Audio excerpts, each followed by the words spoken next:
mais qui n'est qu'un exemple, c'est un archétype. Ça touche 33 détenus sur 2 millions aux États-Unis. Mais je trouve que l'exemple, lui, effectivement, est extrêmement intéressant.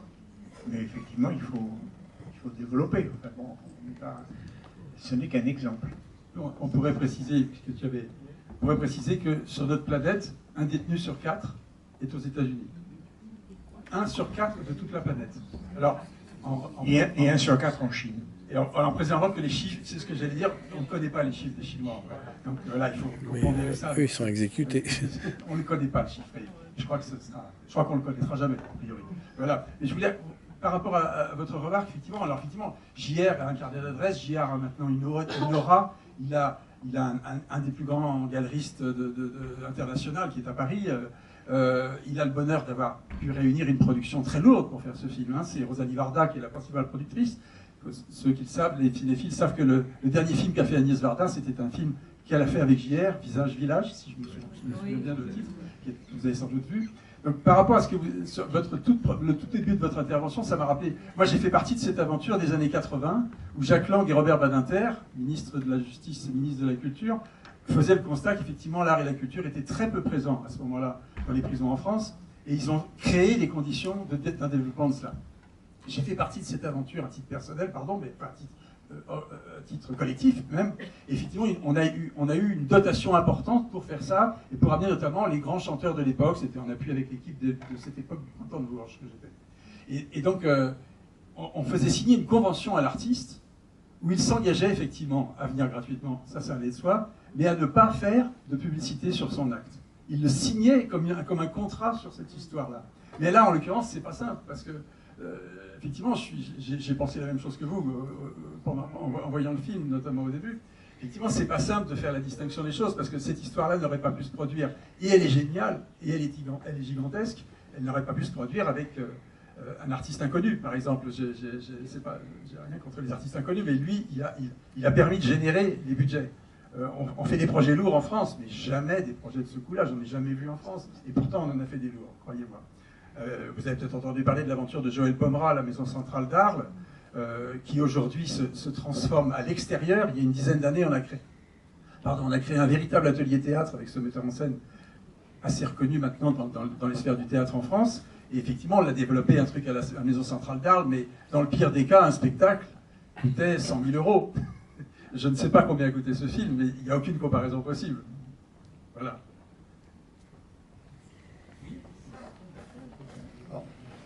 Je voudrais quand même préciser que, ne serait-ce qu'au niveau de la prison de Luynes, des artistes sont invités de manière régulière. Un partenariat également établi avec les ballets Préjlocage. Angelin Préjlocage lui-même vient en détention.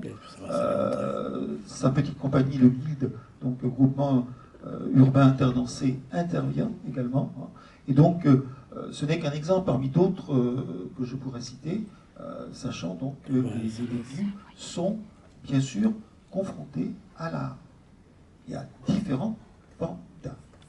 Donc c'est pas forcément de cette ampleur, mais sachez quand même que à 30 km d'ici, beaucoup de choses sont proposées. Et heureusement. Et ils sont demandeurs, bien sûr. Une phrase m'a interpellée, passer sa vie en prison. Figurez-vous que j'ai l'impression d'avoir passé la mienne d'une certaine manière en prison et d'en être sortie hier avec une émission qui est sortie sur Arte qui s'appelle Tax Wars, guerre contre les impôts. À savoir, au centre c'est Eva Joly, qui est juge d'instruction et qui a consacré sa vie à essayer de faire payer les GAFA, les milliardaires et pas seulement, les gens riches en général qui ne veulent pas payer d'impôts. Et en fait, on ne peut pas faire société sans impôts. On ne peut pas construire, on peut pas faire une société sans impôts. Et donc, tout ce que ça génère en fait de négatif, toute cette misère, entre autres les prisons, ça dépend aussi de ces cols blancs, de ces gens qui se font aider par des 100 000 avocats, cabinets, etc., pour ne pas payer d'impôts. Et je vous invite donc à regarder cette émission. Et pourquoi je vous dis que moi j'ai eu l'impression de sortir de prison? Parce que j'ai essayé tout le temps d'essayer de comprendre, de suivre Eva Joly, de lire les livres de Stiglitz, d'essayer de m'informer. Et en fait, Cette émission résume tout. Mais elle s'appelle Tax Wars. Elle a failli m'échapper, c'est sur Arte, c'est en français. Mais franchement, Star Wars, ok, mais Tax Wars...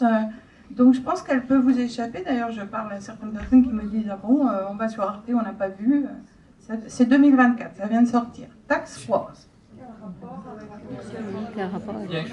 Je pense qu'il était important, que, comme Marc Bouvard vient de le faire, de dire qu'il y a dans le système carcéral français une volonté forte d'une politique culturelle. C'est-à-dire que paradoxalement, la France offre des conditions de détention complètement indignes à ses détenus. Nous sommes régulièrement condamnés par la Cour européenne des droits de l'homme, par le Conseil constitutionnel, par le défenseur des droits, qui est une autorité indépendante en France, pour les conditions indignes de détention. Au point qu'en 2021 a été quand même votée une loi sur la dignité en détention, qui n'est pas toujours encore très très bien appliquée et qui n'est pas non plus peut-être extraordinaire. Enfin, en tout cas, il y a des travers tout à fait dommageables. Parce que si on se plaint trop des conditions de détention d'une prison, on peut être déplacé dans une autre prison et donc se retrouver fort loin de sa famille. Mais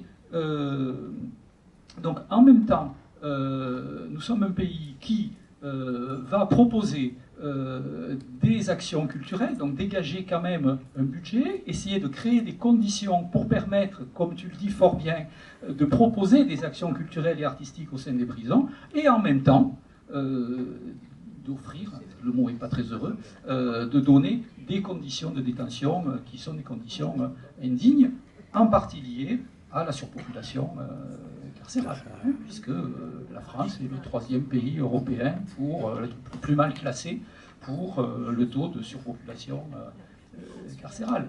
Et elle vient d'augmenter fortement depuis peu de temps d'ailleurs. On en est à 77 000, si je me trompe. 78. Ça augmente chaque mois, c'est effrayant. Et il faut savoir que dans les maisons d'arrêt, essentiellement, la majorité des cas, les détenus restent enfermés, en gros, 22 heures sur 24, parce qu'il n'y a pas de moyen de faire autre chose. Dans les centres de détention, c'est différent. Mais dans les maisons d'arrêt, qui ont entre autres tous les gens qui attendent leur procès, qui ne sont pas encore condamnés, c'est tellement entassé, tellement peu de personnel pour faire quelque chose, qu'on dit qu'il faudrait qu'ils travaillent, qu'il faudrait qu'ils fassent des choses, et ils restent enfermés complètement. Et à 2 dans 9 mètres carrés, quand c'est pas 3. Hein. Rarement 4, faut voir Nîmes. Enfin bon, c'est infernal, quoi.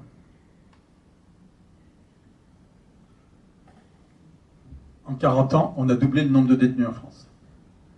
Et la délinquance n'a cessé de baisser malgré la création de nouveaux délits, notamment routiers. Bonsoir.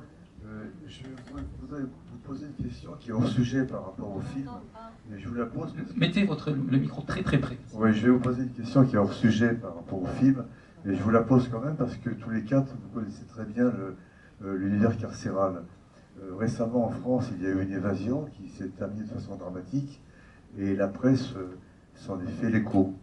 Et moi j'ai appris que beaucoup de choses circulaient dans les prisons, dans les téléphones, et surtout, on disait que la presse a dit que les caïds continuent à gérer leurs affaires. Alors je voulais vous poser la question, est-ce que c'est exact? Est-ce que la presse exagère? Et comment ça se passe en réalité? Et est-ce que c'est la même chose aux USA? Il y a de vrai. Il y a un moment où la phrase qu'on disait était « c'est comme à la Samaritaine, on trouve tout dans les prisons ». Vous savez, il y avait le fameux slogan « on trouve tout à la Samaritaine ». Bon, après, il faut quand même nuancer. Hein. Oui, alors effectivement, il y a... Quand il y a des fouilles très très organisées, très massives de la part des surveillants dans les cellules, il arrive parfois qu'on fasse une prison morte pour faire une fouille très très prolongée. Donc là, on arrive à une statistique concernant les téléphones, c'est 2,5 par détenu. Alors c'est plus compliqué parce qu'il y a des histoires de puces, il y a des histoires, c'est pas des vrais chargeurs, enfin, c'est un système D absolument extraordinaire qui se réalise, mais néanmoins, on arrive quand même à cette conclusion-là, effectivement. Et puis alors après, tout circule. Si on parle par exemple de récidive, si on sait que la question de la drogue, dans le sens le plus large du terme, est quelque chose de très présent dans la motivation, enfin dans ce qui motive l'arrivée en prison et dans ce qui fait vivre les prisons. Effectivement, la drogue circule abondamment en prison, par tous les moyens. Alors, c'est un cas extrême, mais je le cite quand même parce qu'il est tout à fait réel. Il y avait eu un signalement, donc il y a une maison centrale à Arles. Donc, tu as parlé très justement des maisons d'arrêt, qui sont les lieux de détention provisoire en attendant le procès, ou quand on a purgé une peine de moins de 2 ans. Donc c'est là où il y a l'énorme surpopulation dont on vous parle, qui est tout à fait réelle. J'entendais parler à propos des prisons vénézuéliennes, où il y a des grèves de la faim massives en ce moment, qu'il y avait, vous vous rendez compte, j'ai entendu une journaliste dire ça tout à l'heure à la radio, vous vous rendez compte, il y a un taux de 200% dans certaines prisons. À Nîmes, il y a 220% actuellement. À Nîmes, là, c'est pas loin, hein. Donc il y en a plein, ouais. Et donc il y a les maisons d'arrêt, il y a les centres de détention, le milieu du truc, et puis il y a ce qu'on appelle les maisons centrales, une dizaine en France, où les très longues peines sont à Arles, c'est la plus proche. Et un jour, donc les policiers avaient un signalement concernant un surveillant, et il était sous surveillance depuis quelques mois. Et puis quand ils sont arrivés à une conclusion qu'ils pouvaient y aller, ils y sont allés. Et donc le surveillant en question, à l'intérieur de la prison, avait 2 vestiaires. Dans un vestiaire, il y avait 90 téléphones, et dans l'autre, il y avait 40 kilos de cannabis. Je parle d'un surveillant. Alors, il est en prison, mais ça ne change pas grand-chose. Mais pour dire qu'il y a un vrai trafic aussi qui est organisé. On parle beaucoup des drones, on parle beaucoup des choses qui passent par-dessus les murs, mais ça vient souvent de l'intérieur. Donc, effectivement, la drogue continue de circuler. Ce qui fait que la question de la récidive se pose dans ce cas-là. J'ai eu à accompagner un détenu qui sortait d'une peine longue qui était liée à son état de gros toxicomane à l'origine. Et effectivement, quand il est sorti, il était toujours autant toxicomane. 30 ans après, il était toujours autant toxicomane que quand il y était rentré. Donc, effectivement, il a récidivé de manière extrêmement légère et qui lui a occasionné une peine de 3 ans correctionnelle pour dire que c'était pas si grave. Mais effectivement, c'était juste le procès de la prison qu'il fallait faire. Peut-être pas d'abord celui du gars qui avait réellement, effectivement, fait une petite bêtise qui conditionnait 3 ans correctionnels, mais c'était bien parce qu'il avait pu entretenir pendant 30 ans sa toxicomanie que la question était posée. Et c'est la même chose aux USA? Les USA, je connais moins le système américain, mais tu semblais l'avoir bien analysé pour préparer notre rencontre. Non, j'ai lu pas mal de choses et effectivement, il y a quand même un niveau de surveillance dans les prisons qui est supérieur à celui que nous connaissons, mais aussi un niveau de déshumanisation dans les prisons américaines qui est largement supérieur au nôtre, puisque par exemple de très nombreux détenus peuvent passer des mois entiers sans que quiconque leur adresse la parole. Les surveillants de prison aux États-Unis sont parmi les catégories professionnelles dans lesquelles il y a le plus fort taux de suicide, à cause de la déshumanisation des détenus qu'on leur impose. Donc c'est les surveillants de prison que ça rend malade, tellement on leur donne à eux aussi des conditions de travail absolument insupportables. Donc effectivement, beaucoup de prisons américaines, alors après, c'est difficile de parler des prisons américaines alors qu'il y a une 50aine d'États aux États-Unis et que le système carcéral relève de chaque État. Donc il y a d'énormes différences selon les États, mais de façon générale, des conditions quand même d'entrée, de sortie, de visite qui sont beaucoup plus draconiennes qu'elles ne le sont chez nous. Je pense qu'il y a une chose qui est terrible aux États-Unis comme culture, c'est ce qu'on appelle les bad guys et les good guys. C'est-à-dire que celui qui a été condamné, pour la société, bon ben c'est terminé, il n'a qu'à vivre en prison toute sa vie. Avec le système qu'on voit, où quelqu'un qui sort de prison, il va aller dans sa ville, ben le shérif du coin va annoncer aux gens du tour que, attention, il sort de prison celui-là, méfiez-vous de lui. Le type va être extrêmement isolé et va récidiver, et c'est normal. Et vous voyez très bien, alors Tehachapi, c'était quand même une prison spéciale, où les gens, ils disent, je vis là-dedans, c'est ma vie. Ce qui explique d'ailleurs que du coup, on recommence les gangs, etc. Je m'installe et je suis installé. Et aux États-Unis, il y a beaucoup cette idée-là, que celui qui est rentré en prison, il est fait pour être régulièrement en prison, alors soit parce qu'on lui donne 150 ans de prison ou 100 ans, comme le système juridique est assez spécial, mais même pour ceux qui ont beaucoup moins, il est entendu qu'il faudra qu'ils recommencent. Ce qui fait que le problème de réinsertion, la volonté politique de réinsertion est tout à fait dite. Je ne suis pas sûr qu'elle soit crue par les dirigeants.